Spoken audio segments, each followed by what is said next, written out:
Oi, gente, tudo bem? Hoje vamos à leitura do capítulo 10 de Carta de São Paulo aos Romanos. Então, pegue aí suas canetas, sua régua, seu caderno e bora começar. Vinde, Espírito Santo, enchei os corações dos vossos fiéis, acendei neles o fogo do vosso amor. Enviai o vosso Espírito e tudo será criado e renovareis a face da terra. Oremos. Ó Deus, que instruíste os corações dos vossos fiéis com a luz do Espírito Santo, fazei que apreciemos retamente todas as coisas segundo o mesmo Espírito e gozemos sempre da sua consolação. Por Cristo, Senhor nosso. Amém. Que o Espírito Santo nos dê discernimento e sabedoria para esta leitura. Em nome do Pai, do Filho e do Espírito Santo. Amém. Bora lá então no capítulo 10. Que Jesus nos guie, nessa leitura. Vamos lá então, capítulo 10. Peguei suas canetas. Muitas canetas verdes e azuis, hein? Capítulo 10. Só. Irmãos, o desejo do meu coração e a súplica que dirijo a Deus por eles são para que se salvem. Olha só, a intercessão de São Paulo, não é? Pois lhe dou testemunho de quem zelo por Deus, de quem tem zelo por Deus, mas um zelo sem discernimento, desconhecendo a justiça de Deus e procurando estabelecer a sua própria justiça. Não se sujeitaram à justiça de Deus. Muitas pessoas fazem isso, né? Elas acham que não, porque eu sei de tudo, que Deus não sei o quê. Não, é do meu jeito. E não querem saber o que está escrito na palavra, né? E acham que é assim. É sua justiça do seu jeito, mas não, né? A salvação é para todos os que creem e os que seguem os seus mandamentos.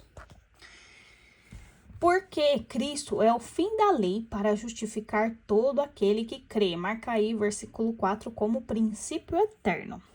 Porque Cristo, vou marcar aqui com marca-texto.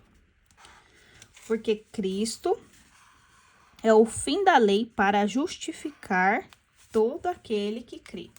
Versículo 5. Ora, Moisés escreve da justiça que vem da lei. O homem que a praticar viverá por ela. Então, aqui temos também uma promessa sobre as ordens, né? O homem que a praticar viverá por ela. Versículo 6.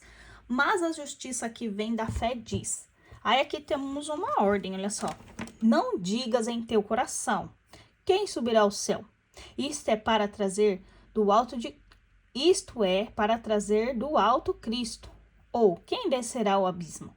Isso é para fazer voltar Cristo dentre os mortos. Que diz ela afinal? A palavra está perto de ti, na tua boca e no teu coração. Esta é a palavra da fé que pregamos. Aqui eu marquei como ordem e como princípio, porque isso aqui é um princípio, mas também é uma ordem, é a fé que pregamos. Então, não devemos dizer isso aqui, tá falando aqui, ó. Não digas em teu coração essas coisas. Que diz ela afinal? Se não é para eu dizer isso, é para eu dizer isso aqui. É a fé que pregamos. A palavra está perto de ti, na tua boca e no teu coração.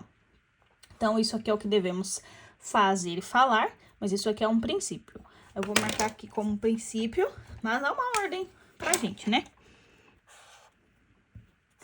A palavra está perto de ti, na tua boca e no teu coração. Esta é a palavra da fé que pregamos, certo? A palavra de Deus está dentro de nós. Versículo 9. Portanto, se com tua boca confessares que Jesus é o Senhor, se em teu coração creres que Deus o ressuscitou dentre os mortos, será salvo. Então, é uma promessa. Promessas com condições, né? Se você confessar que Jesus é o Senhor, se no teu coração você crê que ele ressuscitou dos mortos, você será salvo. Gostou dessa condição? Então, vamos lá, seguindo. É crendo de coração que se obtém a justiça e é professando com palavras que se chega à salvação. Aqui temos princípio eterno. Versículo 9, promessa 10, princípio eterno. É crendo de coração e se obtém a justiça, não é da boca para fora. Mas a justiça é professando com palavras, né? aquela que não é da boca para fora, não, é palavras do coração, né? Falar com propriedade, é crendo de verdade, crendo de coração. Aqui no vídeo parece que tá borrando tudo a Bíblia, mas na verdade ela não fica manchada, não. Não dá pra ver muito bem por conta da luz. Eu tô passando o marca-texto aqui, mas ele não fica estourado, não, fica bem de boinhas. Versículo 11. A escritura diz: todo que nele crer não será confundido. Então, aqui temos uma promessa. Todo que nele crer não será confundido. Versículo 12. Princípio. Pois não há distinção entre judeu e grego, porque todos têm o mesmo Senhor, rico para todos com os que o invocam. Então, versículo 12. Princípio eterno. Seguimos aqui, princípio, promessa, né? Versículo 13.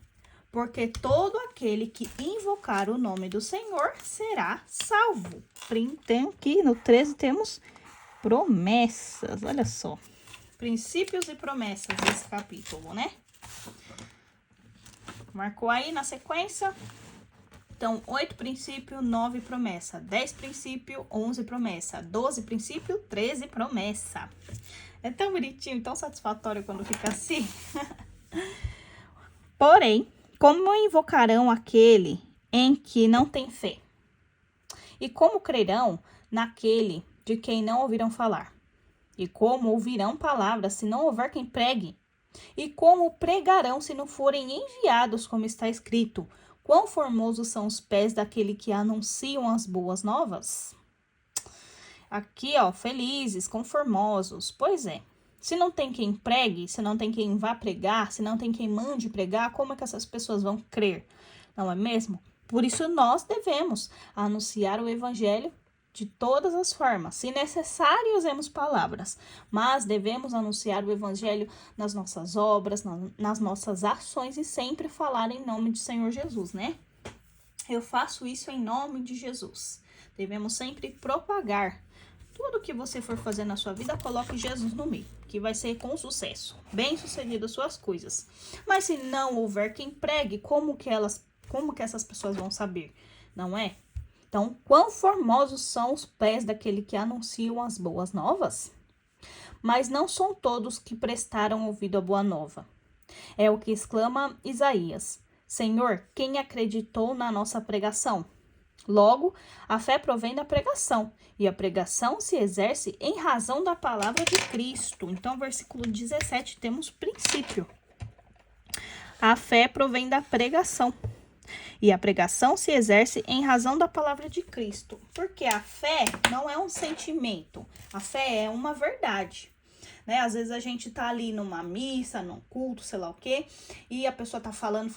Às vezes a gente não vai sentir nada. Porque a fé não é um sentimento. A gente não precisa se emocionar todas as vezes que alguém estiver falando. A gente tem fé na verdade. Então, coloca aí que a fé não é um sentimento, a fé é uma verdade. Isso lá tá em Hebreus, capítulo 11, versículo 1. Depois a gente vai dar uma olhada lá. Deixa eu pegar aqui agora, sobre a fé. Só pra gente fazer um tchanzinho aqui. Será que é isso mesmo? Se eu me lembro. Vamos ver aqui. Aqui, ó. 11. A fé é o fundamento da esperança. É uma certeza a respeito do que não se vê. Então, o que é fé? Se alguém te perguntar o que é a fé? A fé é o fundamento da esperança. É uma certeza a respeito do que não se vê. Então, a fé é um sentimento? Não. A fé é o quê? Uma esperança, um fundamento? É uma certeza. Então, a fé é uma verdade. A fé é um sentimento? Não. A fé é uma verdade. Fundamento da esperança. É uma certeza a respeito do que não se vê. Isso que é a fé. Então, logo, provém a fé da pregação. E a pregação se exerce em razão da palavra de Cristo. Cristo é a nossa verdade, não é? Então, é isso. Pela ordem de Cristo. Pergunto agora. Acaso não ouviram? Claro que sim.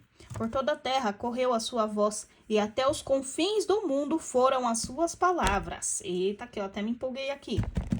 Todo mundo ouviram falar de Jesus. Quem não escutou, quem não, vamos lá, vamos pra cima, ó. porque a salvação é para todos. Mas aí vou repetir aqui, pergunta agora, caso não ouviram? Claro que sim.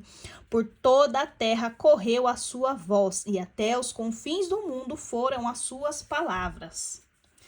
E pergunto ainda, acaso Israel não compreendeu? Já Moisés lhe havia dito, eu vos despertarei ciúmes com um povo que não merece este nome. Eu os provarei a ira contra a tua nação insensata. Então, aqui temos promessa, né? Já vou marcar aqui. Isaías se abalança a dizer, fui achado pelos que não me buscavam. Manifestei-me aos que não perguntavam por mim. Ao passo que a respeito de Israel, ele diz, todo dia estendi as minhas mãos a um povo desobediente e teimoso. Olha só, então, que diz Isaías a Jesus. Jesus fez o quê? Se manifestou aos que não perguntavam dele, não é? Ele foi achado pelos que não o buscavam. Então, somos nós, né? Deus escolheu um povo, estava lá, falava tudo, estava ali, foi por eles, foi, né? Veio ali para salvá-los, mas eles não estavam nem aí. Não estavam nem aí. O que Jesus fez? Ele foi achado pelos que não buscavam. Manifestou aos que não perguntavam por ele. Bonito, né? E aqui terminamos, então, o capítulo 10 da carta de São Paulo aos Romanos. É uma carta cheia de promessas e princípios. Eu acho que hoje o vídeo ficou escuro. Agora, não sei se é no vídeo aqui ou se é minha luz que não tá pegando direito. Mas olha só que satisfatório que tá ficando, cheios de promessas e princípios. Lindo, lindo, né? Então, vamos fazer aqui as nossas marcações novamente, ler tudo de novo, meditar e anotar a nossa mensagem e a nossa ação. Até, então, estamos indo. Então, até o próximo.